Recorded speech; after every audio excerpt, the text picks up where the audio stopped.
Welcome to the Deep Dive. Great to be here. Today, we're tackling a really huge moment in U.S. history, President Richard Nixon's resignation. Absolutely pivotal. We've got some interesting material, and our goal really is to unpack the sequence of events, the key ideas that led to a sitting president leaving office, which hadn't happened before. Right. It's quite a complex story, a lot of political maneuvering, but we can definitely walk through it. It's like a chain reaction, isn't it? One thing leading to another. Exactly. It wasn't just one single mistake or event. It was this accumulation, a snowball effect, you could say, of actions, and then the revelations that came out afterwards. Okay, so where should we start? Maybe with something that sort of set the mood. The Pentagon Papers. That's a good starting point. Yeah, the Pentagon Papers. What were they, essentially, and Right. why do they matter for the later Nixon stuff? Okay, so think of them as this secret internal history, compiled by the Defense Department, actually. Right. And it covered U.S. involvement in Vietnam over, many years, multiple administrations. And what did they reveal? Well, they showed that the government, for a long time, hadn't been entirely, let's say, upfront with the American public about the war. How so? Things like leaders knowing the war might not be winnable, even as they were escalating U.S. involvement. It showed a real gap between public statements and internal assessments. Oof. So that must have damaged trust. Massively. It really eroded public confidence in government pronouncements, especially about sensitive issues like war. And that lack of trust, it sort of created an atmosphere, didn't it? Precisely, an atmosphere of suspicion. So when later events unfolded, people were maybe more inclined to believe that the government could be hiding something. It fed directly into the suspicions around Watergate later on. Okay, so that brings us neatly to Watergate itself. Now, everyone's heard the name, but it was more than just like a botched burglary, right? Oh, much more. Yes, the initial event, June 1972, was the break-in at the Democratic National Committee headquarters in the Watergate Hotel complex. Trying to plant bugs, steal documents. Something like that. But investigators, and crucially journalists, quickly realized this wasn't just some isolated incident. It was connected. Yes, connected to a larger campaign of, well, political espionage and sabotage. Hmm. And the trail seemed to lead towards people associated with President Nixon's re-election campaign. So the goal was basically to mess with the Democrats, get an edge. That was the idea, yes, to gain an unfair political advantage. And this wasn't some, independent operation. This leads to this group called the Plumbers, right? Exactly. The Plumbers, Yeah. a rather descriptive name. Who were they? What was their job, especially coming after the Pentagon Papers leak? They were a secret White House unit, formed specifically because of the Pentagon Papers leak. Ah, to stop leaks. Up leaks, yeah. To plug the leaks, hence the name. The administration became quite obsessed with information control after Daniel Ellsberg leaked the Pentagon Papers. So paranoia was setting in. You could say that. A feeling that they needed to clamp down, control the narrative, prevent any more damaging information from getting out. And how did the Plumbers operate? Well, outside the normal legal and ethical boundaries, they engaged in things like burglaries. They actually broke into the office of Ellsberg's psychiatrist and other covert efforts to gather intelligence or discredit perceived enemies of the administration. Wow. So the existence of this group itself says a lot. It really does. It shows a mindset, a willingness to use, let's say, unorthodox methods to protect the administration and pursue its goals. It definitely escalated the potential for scandal. Okay, so you have this secret group, and Yeah. then you have the official campaign arm, Okay. CREEP, the Committee to Re-elect the President. CREEP, not the most flattering acronym in hindsight. Huh, no. But their role wasn't just posters and rallies, was it? How did they fit into the Watergate picture? Not just rallies, no.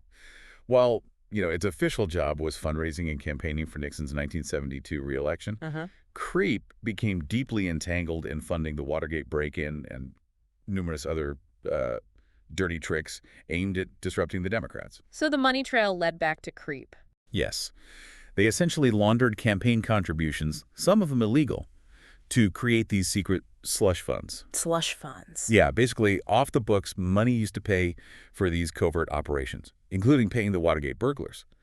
Establishing that financial link between CREEP and the break-in was absolutely key for investigators. Okay, so you have secret operations, illegal funding. Hmm. How did this all come out? This is where the media steps in, particularly the Washington Post. Absolutely critical role. You really can't tell the Watergate story without talking about the Post, and specifically two young reporters, Bob Woodward and Carl Bernstein. The famous duo. Indeed. They faced immense pressure, denials from the White House, attempts to discredit them. But they kept going. They kept digging, Hmm. following the money, connecting the dots, finding sources. It's a classic example, really, of investigative journalism holding power accountable. And they had help, didn't they? The famous Deep Throat. Yes, their secret informant, whose identity remained hidden for decades. Mark Felt eventually revealed. Mark Felt, yes, who was high up in the FBI at the time. He provided crucial guidance, confirmed information, and helped Woodward and Bernstein navigate the complex web of the cover-up. Incredible story. Now, another key figure, someone from inside the White House itself, was John Dean, Nixon's own lawyer. John Dean. Yeah, his role was pivotal. He was the White House counsel. So he knew what was going on. He had a front row seat. And eventually, he decided to cooperate with prosecutors and testify before the Senate Watergate Committee. And his testimony was damaging. Extremely damaging. He directly implicated President Nixon in the cover-up. He described meetings, conversations. He laid out how the administration actively tried to obstruct the investigation. Wow. Testifying against the president you work for. A huge turning point. It provided that crucial insider account, corroborating much of what journalists were uncovering and pointing directly at the Oval Office. And then the tapes, the White House tapes. This seems almost unbelievable that they even existed. It's pretty stunning, isn't it? Nixon had a secret, voice-activated recording system installed in the Oval Office and other locations. Why? Why would he do that? The stated reasons, or the likely reasons, were probably mixed, maybe for posterity, to have a record for his memoirs, perhaps to have leverage or just accurate records of conversations. But it backfired spectacularly. Completely. Once the existence of the tapes became known during the Senate hearings, Alexander Butterfield revealed it. They immediately became the focus, the ultimate potential evidence. The smoking gun. Potentially, yes. Investigators, Congress, the special prosecutor, they all wanted access to those tapes. And Nixon refused. Initially, yes. He refused to hand them over. And this is where the concept of executive privilege comes in. Okay, explain that. What is executive privilege, and why did Nixon think he could use it here? So executive privilege is this idea, this principle, that the president has the right to withhold certain information from Congress or the courts. On what grounds? Usually the argument is it's necessary for, like, national security or to protect the confidentiality of advice the president receives to allow for candid discussions with advisors. Makes sense in theory. Right. And Nixon argued that releasing the tapes would violate this privilege, damage the presidency, and set a bad precedent. He claimed it was essential for the functioning of the executive branch. But the courts didn't buy it, specifically the Supreme Court. No, they didn't. It led to a major legal battle that went all the way to the Supreme Court in the case United States v. Nixon. And the outcome. The court ruled unanimously, 8-0, against Nixon. Wow, unanimous. They acknowledged that executive privilege exists, but said it's not absolute. It couldn't be used to shield evidence needed for a criminal investigation, especially when it wasn't about, say, military secrets, but about potential wrongdoing. What was the significance of that ruling? Huge. It was a fundamental statement about the limits of presidential power. It reinforced the idea that no one, not even the president, is above the law. The judicial branch asserted its authority. Checks and balances in action. So he had to release the tapes. He was forced to release the tapes, and when they were finally released, No, they weren't good for him. not at all. Some key tapes had gaps, like the infamous 18.5-minute gap. Suspicious. Very. But the tapes that were released contained undeniable proof. They showed Nixon actively participating in conversations about the cover-up, discussing ways to thwart the FBI investigation, using hush money. So that was it? The smoking gun? That was basically it. Hmm. The tapes provided the concrete evidence that confirmed the suspicions and the testimony of people like John Dean. His involvement was now undeniable. The political and legal pressure must have been just immense by this point. Unbearable. Yeah. Which leads us to the next step, impeachment. Right. What exactly is impeachment, and how did it play out for Nixon? Impeachment is the process laid out in the Constitution for Congress to potentially remove a president, vice president, or other federal officials for treason, bribery, or other high crimes and misdemeanors. How does it work?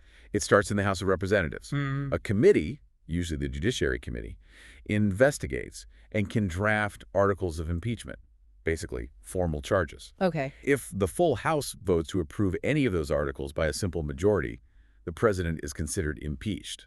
But that doesn't automatically remove them. No. Impeachment is like an indictment. Oh. The next step is a trial, held in the Senate. The senators act as the jury. The Chief Justice presides. And the verdict? A two-thirds majority vote in the Senate is required to convict and remove the president from office. So where did Nixon stand in this process? The House Judiciary Committee had already investigated and, in July 1974, approved 3 articles of impeachment against Nixon. What were the charges? Obstruction of justice for his role in the cover-up, abuse of power for using government agencies like the IRS against political enemies and for the Plumbers' activities, and contempt of Congress for refusing to comply with subpoenas for the tapes. So the writing was on the wall. Absolutely. It became clear that the full House would almost certainly vote to impeach him, and importantly, his support in the Senate was collapsing, especially after the release of the smoking gun tape. Conviction and removal looked highly likely. Facing that certainty, he resigned. Yes. On August 8, 1974, he announced his resignation, effective the next day, to avoid the inevitable impeachment and removal. And that brought Gerald Ford into the Oval Office. Who was Ford in relation to Nixon? Gerald Ford had become vice president just the previous December in 1973. How did that happen? Nixon's original VP, Spiro Agnew, had resigned due to a separate corruption scandal. Ah, right. Tumultuous times. Very. So Nixon appointed Ford, who was the longtime House Minority Leader, generally seen as, a decent, uncontroversial figure. So Ford takes over a country in turmoil. Exactly. He famously said, "Our long national nightmare is over." But then, just a month later, he does something incredibly controversial. The pardon. Yes. On September 8, 1974, President Ford granted Richard Nixon a full, free, and absolute pardon for any crimes he committed or may have committed while president. Why? Why did he do that? It seems counterintuitive after everything. Ford's stated reason was to heal the nation. He argued that prolonged legal proceedings against Nixon's potential indictment trial would just keep the country mired in Watergate, preventing it from moving forward. Put it behind us, essentially. That was the argument, to end the divisions and bitterness. But the reaction... Oh, it was fierce. Many people were outraged. They saw it as letting Nixon off the hook, a prearranged deal perhaps, denying accountability. It definitely cost Ford politically, didn't it? Immensely. It's widely believed to have been a major factor in his loss to Jimmy Carter in the 1976 presidential election. It remains one of the most debated presidential decisions. That tension between healing and accountability, it's tough. It really is. Yeah. There are valid points on both sides, even looking back now. Okay, let's zoom out a bit. We've covered a lot of ground. Pentagon Papers, Watergate break-in, Plumbers, creep, the Post, Dean, the tapes, executive privilege, impeachment looming, resignation, Ford's pardon. How do all these threads weave together to explain why Nixon resigned? It's that chain reaction we talked about. You can't really isolate one cause. The Pentagon Papers created that baseline distrust. Right. That distrust, combined with the administration's own paranoia, fueled the creation of the Plumbers and the illegal activities funded by creep, Leading to Watergate. leading directly to the Watergate break-in. Then the attempted cover-up began almost immediately. But the persistent digging by journalists Woodward and Bernstein. and the eventual testimony from insiders like John Dean started unraveling it. And the tapes were the final nail. The tapes provided the irrefutable evidence of Nixon's personal involvement in the cover-up, specifically obstruction of justice. The Supreme Court ruling forced their release. Leaving impeachment as the only path for Congress. Exactly. Once his complicity was proven by his own words on tape, his political support vanished. Impeachment by the House and conviction by the Senate became foregone conclusions. Resignation was his only way to avoid that formal removal. And the pardon sort of capped the whole saga. It did, while also generating its own controversy. But fundamentally, it was the relentless exposure of wrongdoing, the failure of the cover-up, and the functioning of the checks and balances, the press, the courts, Congress, that forced the resignation. So it wasn't just one thing, but this whole cascade. A cascade of events, decisions, and revelations. Looking back now, decades later, why is Nixon's resignation still such a significant event? What's a lasting impact? Well, it had a profound, and many would say damaging, effect on public trust in government. That cynicism lingered for a long time. Understandably. It showed that even the highest office in the land wasn't immune to corruption and abuse of power. But on the flip side, it also demonstrated that the system could eventually hold power accountable. So a warning, but also a reassurance. In a way, yes. It led to some reforms, like changes to campaign finance laws, though their effectiveness is debated. It definitely underscored the vital role of a free and adversarial press. And the importance of those checks and balances. Absolutely. The courts, Congress, they played their constitutional roles. Watergate remains this sort of cautionary tale about the fragility of democratic norms and the constant need for vigilance and accountability. A really powerful lesson. Okay, as we wrap up this deep dive, here are a few things for you, our listeners, to mull over based on what we've discussed. Yeah, good points to reflect on. How did the release of the Pentagon Papers really set the stage, maybe psychologically, for the Watergate scandal to unfold as it did? Hmm, What was the single most significant revelation from those White House tapes, in your view? that's a tough one. Why did Nixon invoke executive privilege, and what did the Supreme Court's rejection of that claim truly signify for the balance of power in the U.S. government? Key constitutional moment.